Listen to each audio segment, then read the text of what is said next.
یقین کہاں سے ملے گا؟ کون سی دکان ہے؟ سپر مارکیٹ کوئی ہے جہاں پر کہ یہ جنس بکتی ہو؟ پہلی بات تو یہ ہے کہ اس کے لیے آسان ترین طریقہ کیا ہے؟ صاحب ایمان کی صحبت اختیار کرو۔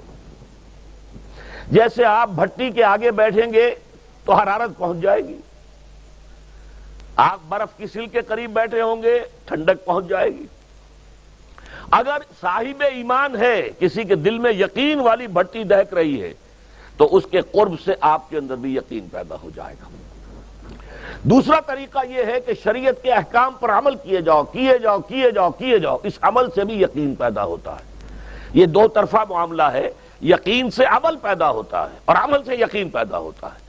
جیسے آپ کہتے ہیں وشس سرکل، وہ بری شے ہوتی ہے کہ ایک چیز ہے بڑھ گئی تو پھر اس کے اور خرابی بڑھ گئی، اس سے پھر وہ پہلی خرابی اور بڑھ گئی، پھر وہ اس سے اور خرابی بڑھتی چلی گئی۔ جیسے پیچ آپ دیکھتے ہیں، ہر چکر کے ساتھ وہ پیچ آگے بڑھتا جاتا ہے۔ اسی طریقے سے بھلائی کا بھی ایک سرکل ہے، ایک نیکی آپ کریں گے آپ میں ایمان پیدا ہوگا، اب آپ زیادہ نیکی کریں گے تو اب اور زیادہ ایمان پیدا ہوگا، تو یہ دو طرفہ سرکل ہے۔ اور تیسری بات جو ہے، خاص طور پر فہیم، ذہین، انٹلیکچول لوگ، سمجھدار لوگ، اور آج کی دنیا آپ کو معلوم ہے کہ ہمارے نوجوان طبقے میں بہت بڑی تعداد بہت سمجھدار لوگوں کی ہے، اس لیے کہ ان کی معلومات کا دائرہ بڑا وسیع ہو گیا ہے۔ جدید دنیا میں جو علوم ہے ان کا ایکسپلوژن ہے، دھماکہ ہو گیا، اتنے علوم پھیل گئے اور اس کے اثرات ہیں۔ اخبار بین لوگ بھی جو ہیں وہ بھی ایک طرح سے ہر ایک ان میں سے فلسفی ہوتا ہے، آپ اس سے ذرا بات کر کے دیکھیے، وہ اپنے فلسفے بگاڑے گا، اپنی رائے دے گا، معلوم ہوتا ہے کہ شاید سب سے بڑا سیاسی تجزیہ نگار یہی ہے۔ لہذا وہ لوگ کہتے ہیں کہ ہمیں تو وہ بات بتاؤ جو ہماری عقل کو بھی اپیل کرے۔ یہ جو معاملہ ہے، وہ ایمان جو عقل کو بھی اپیل کرے، اس کی سورس صرف ایک ہے اور وہ قرآن حکیم ہے۔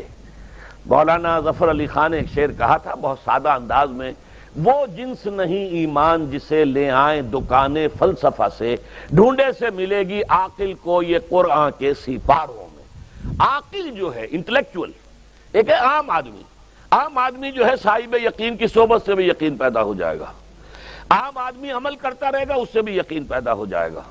لیکن عاقل، انٹلیکچول، وہ شخص جو کہتا ہے پہلے میری عقل کو اطمینان ہونا چاہیے پھر مانوں گا، اس کے لیے جو سورس ہے، منبع ہے، سرچشمہ ہے ایمان کا، وہ صرف اور صرف قرآن ہے۔ اس میں غور و فکر کرے، انسان اس طرح قرآن کو پڑھے کہ وہ براہ راست اس کا مفہوم اس کے دل کے اوپر اترتا چلا جائے۔ جیسے علامہ اقبال نے کہا ہے کہ تیرے ضمیر پہ جب تک نہ ہو نزول کتاب، گرہ کشا ہے نہ رازی نہ صاحب کشاف۔ قرآن تو تمہارے اپنے قلب پر نازل ہونا چاہیے۔ اور یہ اصل میں ان کے والد نے کہا تھا ان سے، بالکل بچپن میں علامہ اقبال چھوٹے سے بچے تھے، ان کے والد تھے ذرا صوفی منش آدمی تھے، وہ شیخ نور محمد۔ وہ آئے فجر کی نماز مسجد سے پڑھ کر آئے تو دیکھا کہ اقبال جو ہے بچہ وہ قرآن پڑھ رہا بیٹھا ہوا۔ اس نے کہا والد نے کہ بیٹے تم یہ قرآن کیسے پڑھتے ہو؟ اب وہ حیران ہوا بچہ، یا بجان بس میں پڑھتا ہوں قرآن جیسے پڑھتے ہیں، آپ کا مطلب کیا ہے؟ کہا بیٹے قرآن ایسے پڑھا کرو کہ جیسے یہ تم پر نازل ہو رہا ہے، یوں سمجھو کہ تم پر نازل ہو رہا ہے، تم مخاطب ہو۔ اب اس چیز کو انہوں نے اپنے اس شعر میں ادا کیا، تیرے ضمیر پہ جب تک نہ ہو نزول کتاب، گرہ کشا ہے نہ راسی نہ صاحب کشاف۔ جیسے یہ قرآن قلب محمد پر نازل ہوا تھا، فَإِنَّهُ نَزَّلَهُ عَلَىٰ قَلْبِكَ، جبرائیل نے یہ اے نبی اے محمد آپ کے دل پر اتارا ہے۔ تو جب تک ہمارے بھی دل پر نہیں اترے گا تو قرآن مجید جو ہے وہ ہمیں انسپائر نہیں کر سکے گا۔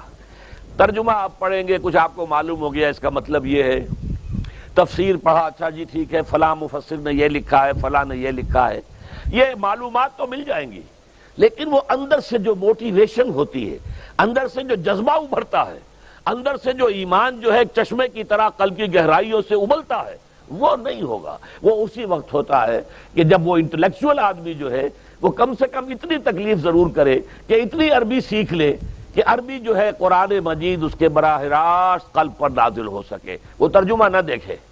اب ایک آیت پڑھی پھر ترجمہ دیکھا، پھر دیکھا اس میں نمبر 11 لکھا ہوا ہے، حاشیہ میں جا کر دیکھا نمبر 11 یہاں ہے، وہ دیکھا، تسلسل تو ٹوٹ گیا، اب وہ بات نہیں رہی۔ اور ترجمہ جو ہے وہ سبھی جانتے ہیں، دنیا میں ہر بچہ بھی سمجھ لے گا کہ غالب کا کوئی شعر ہو اور وہ آدمی پڑھ کے جھوم جاتا ہے کہ کیا بات کہی ہے، اسی کا انگریزی میں ترجمہ کر دیجئے، اب اس میں کچھ بھی نہیں، آپ نے مفہوم تو بیان کر دیا انگریزی میں، لیکن جو تاثیر ہے اس غالب کے شعر کی وہ انگریزی میں منتقل نہیں ہو سکتی۔ تو قرآن مجید کا کچھ نہ کچھ مفہوم تو ترجمے سے معلوم ہو جائے گا، قرآن کی تاثیر ترجمے سے نہیں حاصل ہو سکتی، تفسیر سے نہیں حاصل ہو سکتی۔ اس لیے دو سب سے بڑی تفسیروں کا ذکر علامہ اقبال نے کیا ہے کہ گرہ کشا ہے نہ رازی، نہ امام رازی کی تفسیر کبیر سے تمہیں فائدہ ہوگا اور نہ امام زمخشری کی کشاف سے ہوگا، جب تک کہ تمہارے اپنے دل پر قرآن نہ اترے۔ اور اس کے لیے لازم ہے کم سے کم یہ کہ اتنی عربی انسان سیکھ لے کہ بیریئر نہ ہو ٹرانسلیشن کا، کوئی پردہ حائل نہ ہو درمیان میں، تسلسل نہ ٹوٹے، آپ براہ راست پڑھ رہے ہیں اور براہ راست اس کا مفہوم آپ کے قلب پر نازل ہو رہا ہے۔